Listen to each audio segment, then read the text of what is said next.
Hi, my name is Scott Henstrand, and I'm here to lay out the format for compelling conversations with you. I'm a 27-year veteran teacher. This is my year of retirement. In that career of mine, I taught all grades 1 through 12. And here I am, ending my career in the time of COVID, where my last 4 months have been only virtually meeting with the students.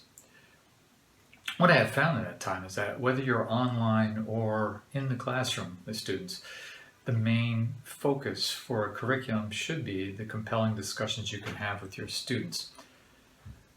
It's not just asking questions about facts, though. That can't be the basis of those compelling conversations. There's another basis for that, and that's what I'm going to get to into this video.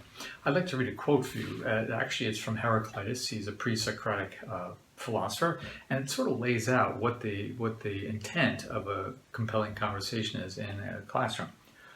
And it reads, "Whoever cannot seek the unforeseen sees nothing, for the known way is an impasse." And I'm going to get into how that plays out in designing your compelling conversations.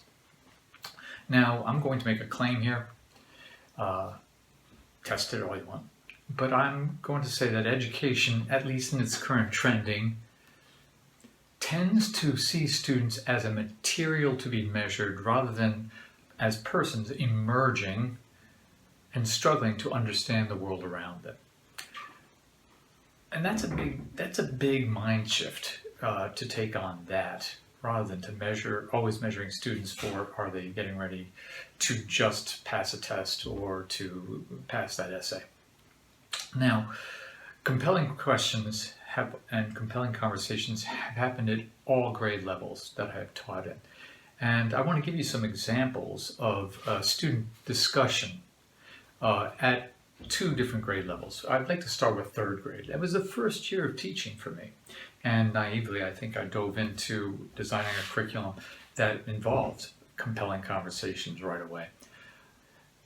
I'd like to read a sample of part of one of the discussions that I have with the students. And the questions I asked them overall during the year were, what is time? What is space? What is matter? What is energy?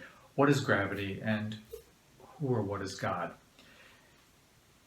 Compelling questions, to say the least, especially for 3rd graders when they're trying to figure out their world around them. So here it is, a section from the what is gravity discussion.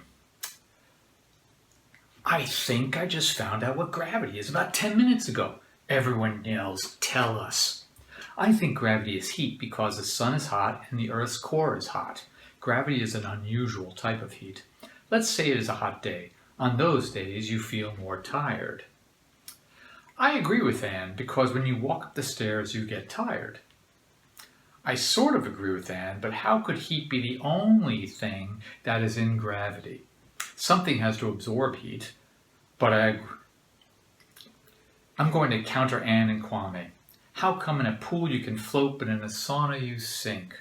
The heat in the water is creating gravity. Heat is all over the area, and that is why gravity is all over the area." "I disagree with Jasmine. The theory about the sauna and pool is wrong.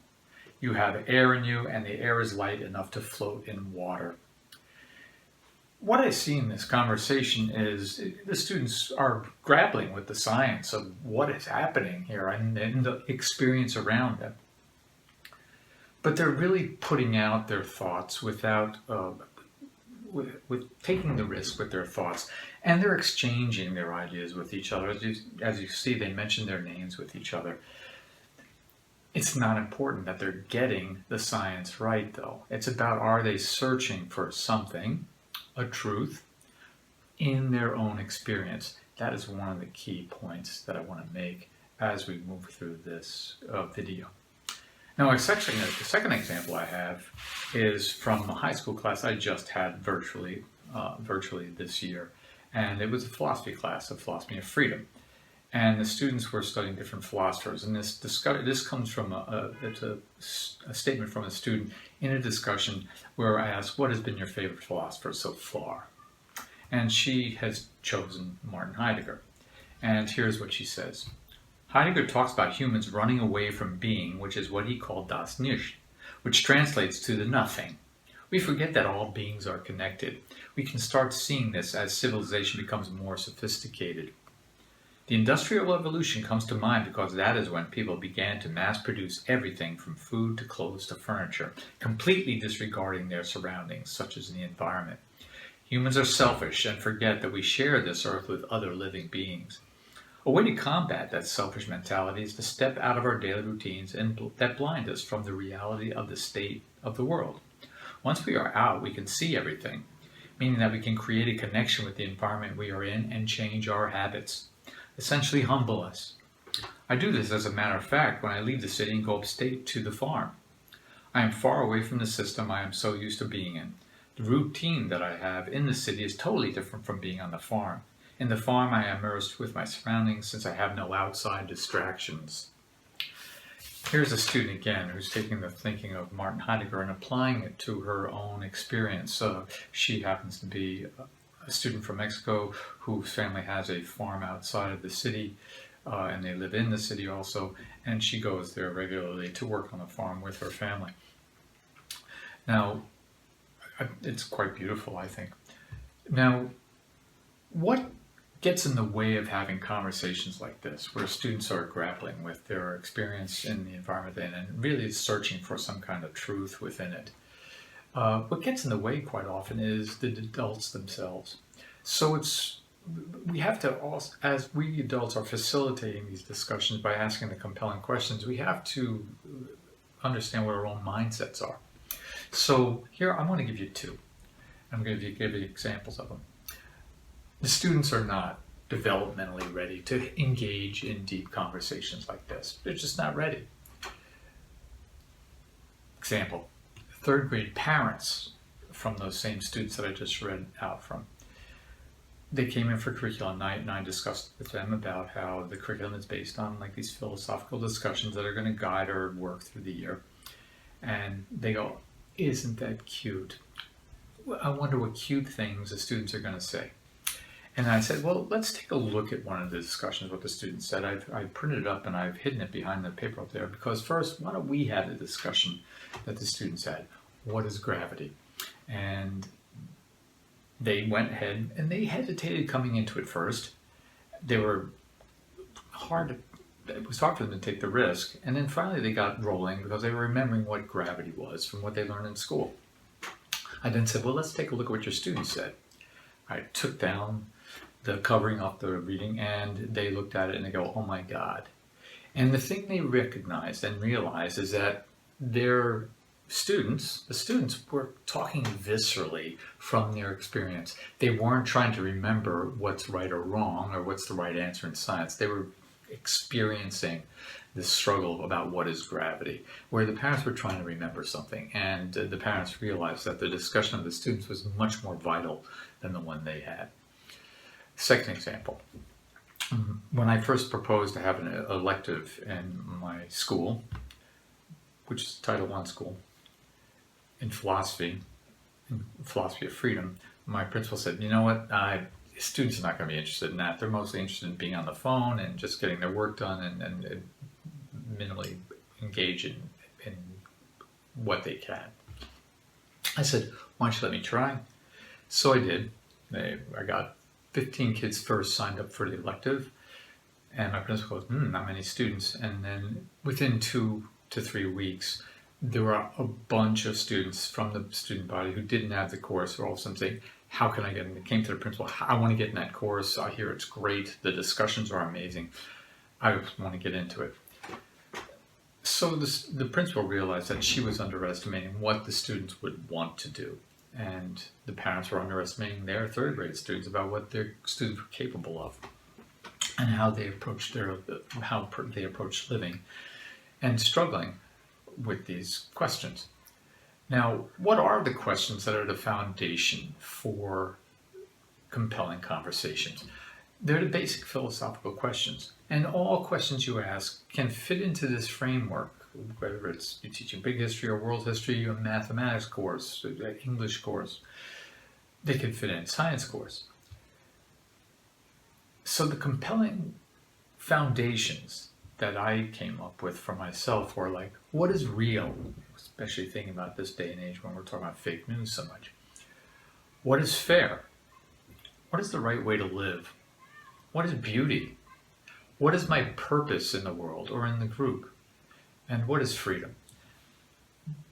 What makes them compelling? I dare say that I'm going to make another claim, that all of us struggle to understand these questions for our lives. We struggle to understand for ourselves what it means to be real in the world. What is fair in the world? How can I be fair? What is beauty? What do I think is beautiful as opposed to someone else? We all work with these questions, and that's when our probably most interesting discussions happen with our friends and colleagues, is when we're talking about what is education. Everyone struggles to answer these. I don't care what age you are. I'm still struggling to answer them. I remember when I was a little kid, these were the things that compelled me. And I say to my students, it isn't the age that defines it. It's what you are willing to bring your experience to bear in trying to understand the world and internalize it for yourself.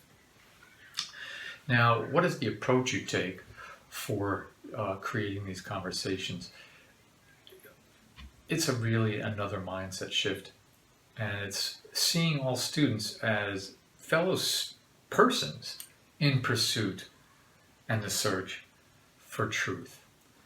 And we have to learn from each other. You, as well as the students, you are now in just a group that's learning with each other. And that's a big mindset shift. In big history, we used to call it being lead learner rather than the teacher or the educator. It's about how do you enter that student body prepared to be one of them learning in this. And I'm going to challenge you by saying we don't have the right answer for those compelling philosophical guiding questions. We just don't have the answer for them. We have to be willing to jump in with the students to try and come up with an emerging answer from the group and from each individual. There is a trap. One trap is that you're going to be asked to use a rubric probably to grade these discussions. I would strongly urge you not to. What happens when you use a rubric is that the students see, oh, I'm being graded, there's a right and wrong answer. And so I'm going to now hedge and fudge my answers to be right, rather than what's my experience tell me, and to be honest about it, and to engage in both clearly emerging conversations where new things are coming from the students, but also getting into little discussions and disruptions with each other. We can get into arguments, and it becomes a graceful way of building knowledge with each other and coming up with a joint answer as a group. And that's where we get down to what discussions really do. And they bring out an emergent quality. The group doesn't have an answer. Individuals don't have an answer, but together we struggle to have an emergent answer with each other. And that's what you see. You go from a classroom that's about learning facts to an emergent classroom where everyone's struggling to understand the truth and to share that with each other and as a group to build a common truth together. I want to go back to that quote from Heraclitus: "Whoever cannot seek the unforeseen sees nothing, for the known way is an impasse." I would struggle with you to go to seek the unforeseen ways in your classroom with your students.